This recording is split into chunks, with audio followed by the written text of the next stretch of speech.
Olá, tudo bem com você? Você é torcedor do São Paulo, tudo bem? Bom, espero que sim. Bom, meus amigos, vamos falar aqui sobre essa vitória importantíssima do Tricolor do Morumbi sobre a equipe do Vasco da Gama. De novo, no jogo em que a equipe precisava vencer, a equipe venceu. Muito se fala agora que o Crespo é um técnico de Copas, talvez não seja um técnico de campeonato, eu discordo completamente. Acho que os problemas que são colocados hoje para o técnico argentino dificultam muito o trabalho dele, tanto nas Copas como também no Campeonato Brasileiro. Mas numa situação de Copa, acho que a coisa fica mais fácil, fica mais tranquilo de trabalhar, né, a informação, a mensagem para os jogadores do seu elenco, né? Aquela história de que estamos diante de um campeonato. O confronto contra esse adversário é um campeonato à parte que precisamos vencer. Então, reduz-se muito ali os problemas, né? A coisa fica muito mais fácil você concentrar os jogadores, a atenção dos jogadores para este confronto contra um adversário específico. Não são muitos adversários, é um adversário específico, é um campeonato contra um adversário. Então fica muito mais fácil de tatuar essa imagem na mente ali dos seus jogadores, né? E além disso, o São Paulo contou neste jogo com dois dos seus grandes jogadores, né? Hoje, os dois dos seus melhores jogadores, que é o Benítez e também o Rigoni, o brilhante Rigoni, um monstro, essa sim uma grande contratação do Tricolor do Morumbi. E o São Paulo consegue assim, uma vitória sobre o Vasco, jogando um futebol em alguns momentos bem administrado, um futebol em alguns momentos ali com uma certa coragem, um futebol em alguns momentos muito propositivo, mas enfim, um futebol equilibrado. Um futebol que não lembrou em nada aquele jogo contra o Flamengo, né?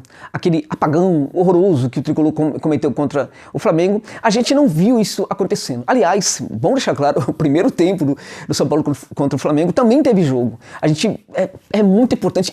Houve sinais ali de que a equipe vive um momento aí de recuperação. Naquele jogo, a equipe mostrou isso. No segundo tempo, teve ali um apagão que contou, inclusive, né, com a Avenida Igor, né, Vinícius ali para que o Flamengo conseguisse construir o seu jogo vencedor, né? E quando o jogo ia acontecendo, o Flamengo ia vencendo, né? Enfim, a coisa ia piorando, os jogadores se perdiam completamente dentro de campo, a defesa muito mal do tal do jogo aéreo, mas enfim, no jogo contra o Vasco foi tudo muito diferente, como eu falei que poderia ser. Eu pontuei que o São Paulo era favorito contra o Vasco, poderia vencer o Vasco e acho, já estou dizendo aqui, que o São Paulo pode empatar ou vencer o Vasco mesmo em São Januário no jogo da volta. Nesse jogo, jogou para o gasto. Em alguns momentos, economizou bastante energia. E talvez isso não seja uma coisa errada. Por quê? Porque o Crespo, na verdade, ele conta com um elenco ali que tem problemas, né?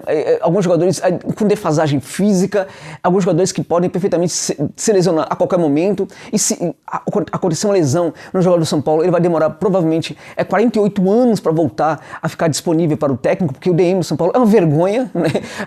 A fisioterapia do São Paulo é outra vergonha, a preparação física do São Paulo é outro vexame, né? Então a coisa tem sido muito complicada ali no Morumbi. Então perder um jogador é um negócio que não pode acontecer com o Crespo hoje, porque ele pode precisar de 94 anos para que o jogador volte de novo e está à disposição. E é também em função disso que ele acaba optando por um Cone, né? Ele entra na partida com um Cone ali de centroavante e não com o Marquinhos, né? Então a gente não sabe por que entrou com o Marquinhos, né? Porque o Marquinhos, você pode falar, não, mas é um garoto ainda, está no melhor da sua forma física, de repente a gente não sabe provavelmente se isso é verdade. Aliás, o Marquinhos quase faz um outro gol no final da partida. É um jogador muito diferenciado. É interessante que o Pablo fique muito no banco para o Marquinhos para ver se aprende alguma coisa com o garoto, né? Ele que já é um jogador que tem uma certa idade, né? Não sabe o que é ser um centroavante, definitivamente, e seria interessante ele ficar no banco olhando. Se tivesse humildade, olharia e aprenderia com o garoto, que o garoto hoje, sim, é um grande sucesso no Morumbi. Mas Pablo quer aprender nada, Pablo não aprende, não tá nem aí pra nada. No São Paulo, o dirigente não cobra jogador nenhum e o Pablo não quer nem saber de nada, né? Ele é o cara que fica muito impedido e não se preocupa em resolver esse problema, porque também não é cobrado por causa disso. Assim como o tal do El Muerto Bueno, né? Que também que é outro caso bem complicado no São Paulo. O Crespo fez muito bem em tirar o Igor Vinícius, já tinha passado da hora de fazê-lo, coloca Orejuela, e essa para mim foi uma das grandes mudanças que aconteceu na equipe do São Paulo. Orejuela entrou muito bem, né, já deu sinais de que pode sim ser um reforço interessante para o São Paulo, e acho muito importante, gente, que esse cara realmente se recupere, né, porque se ele se recuperar e chegar a um alto nível, né, aí fica muito mais fácil para o Crespo, de repente, até desbancar, né, o vovô olímpico, né, o Dani, a vergonha olímpica, que tá fazendo samba lá, fazendo pagode lá, em Tóquio, enquanto a equipe aqui, né, tá, né, e é esse que é o cara que era São Paulino, não sei o que, enfim, deixa isso pra lá, né. Então, acho que a equipe ontem teve alguns momentos lá que o jogo foi bem administrado, acho até que com muita cessão de bola para a equipe do Vasco, mas isso tem uma explicação, gente.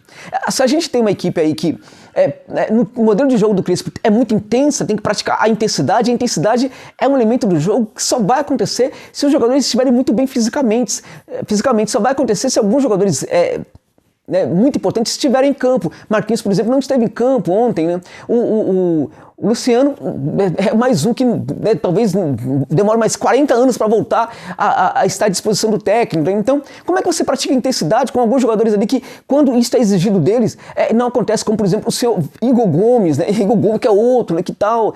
O Sara, né? Que é o cara brilhante no jogo, continua com essa mania, e depois no outro é um zero à esquerda também. Então, como é que você pratica intensidade numa situação dessa? Fica complicado. Então, se você não consegue ter esse jogo mais propositivo com a bola, com muita intensidade, então em muitas situações você tem que ceder a mesma bola para o adversário e ver o que acontece.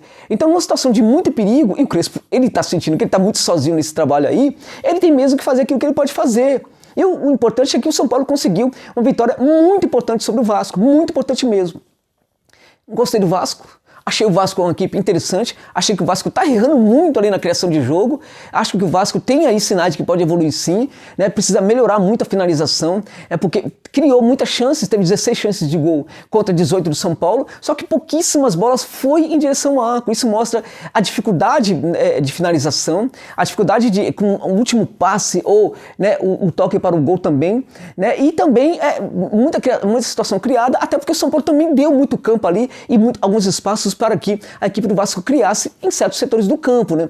Então o Vasco está mostrando sinais de recuperação. Pode até ser que isso aconteceu porque o São Paulo também oportunizou isso para o Vasco, né? Mas pelo menos nesse jogo, acho até que vi muito mais nesse jogo do que eu vi na goleada contra o Guarani na estreia do Lisca Doido. Eu vi um Vasco interessante ali que pode sim melhorar, mas precisa trabalhar melhor essas finalizações aí. Eu perguntava antes que tipo de Vasco o São Paulo enfrentaria. Se era o Vasco do Lisca Doido, era o Vasco do antigo treinador, era o Vasco que estaria no meio entre o Vasco anterior e o atual. E eu acho que foi um Vasco com a cara do Lisca Doido, sim. E acho que essa cara do Vasco me agradou um pouco mais, apesar de que na defesa, né, tem o Castan, que está quase virando um jogador já um aposentado em atividade dentro de campo, um ex-jogador em atividade, e não somente ele, Hernando e tal. A zaga não foi muito bem, ajudou muito também o trabalho do São Paulo, né? E o Tricolor conseguiu fazer um gol através do Cone, né? Porque foi escanteio e o Cone disputou com o aposentado. É o Cone contra o aposentado, ou seja, era o Pablo contra o Castan, né? E aí ficou muito fácil, porque se ele não fizer um gol de cabeça naquela situação, ele vai fazer o quê? Com a bola rolando não consegue fazer gols, então pelo menos de cabeça fez o gol, beleza, tá? Mas não alivia nada pra você não, viu, meu amigo? Alivia não, você fez o gol ali, foi mais que sua obrigação, tá devendo muita coisa e deveria inclusive entregar muito do que você ganha, porque pelo que você joga, meu amigo, você não justifica nem 10% talvez do seu salário, ok? E agora, brilhante mesmo Benítez, né, gente? Com toda a situação complicada, física e tal, é um cara que é impressionante, né? Ele é impressionante. O lançamento que ele faz é primoroso, gente. Primoroso lançamento ali, desde praticamente a primeira linha, jogando um pouco mais recuado também. E a forma como o Rigoni mata a bola, né, gente? Com uma categoria, o cara tem muita bola, né? Aí, com a forma como ele mexe o corpo, na verdade, acaba contribuindo muito para já destruir a zaga, a marcação da zaga, corta para um lado, corta para o outro, muito rápido, preparando para o chute, arremata com brilhantismo, tudo. Toda a vitória do São Paulo começa nesse lance, gente. O gol do Cone foi ali praticamente, né, no final, foi 2-0. O jogo, inclusive, ali, talvez tenha sido 1-0, fosse até o mais justo, mas aquele gol ali do Rigoni começou tudo, né? E de novo Rigoni sendo esse grande jogador do São Paulo. O Rigoni que hoje é certamente a melhor contratação que o São Paulo fez em anos. Eu diria até que muito melhor até do que a do Benítez. Parabéns ao São Paulo, que conseguiu um ótimo resultado e acho que está com um pezinho quase classificado para as quartas de final da Copa do Brasil.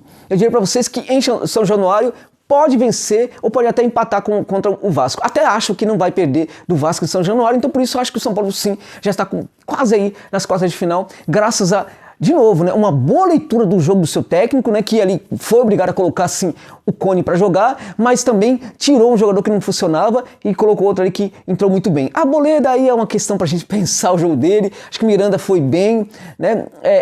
Acho que, por exemplo, como eu disse, Orejuela foi um grande destaque dessa equipe e graças também, sobretudo, à leitura do jogo do seu treinador, o São Paulo conseguiu vencer uma vitória muito importante para o Tricolor e para dar confiança para o elenco e também para os seus torcedores, né? Confiança de que, sim, a equipe não vai ficar fretando com o rebaixamento não, gente. Num certo momento vai sair dessa parada aí e vai lutar, pelo menos ali da parte, não de cima necessariamente da tabela, mas do meio da tabela para cima no Campeonato Brasileiro. É isso, obrigado pela gentileza de ficarem comigo neste vídeo, meus amigos, minhas amigas, torcedores e torcedoras do São Paulo. Até o final.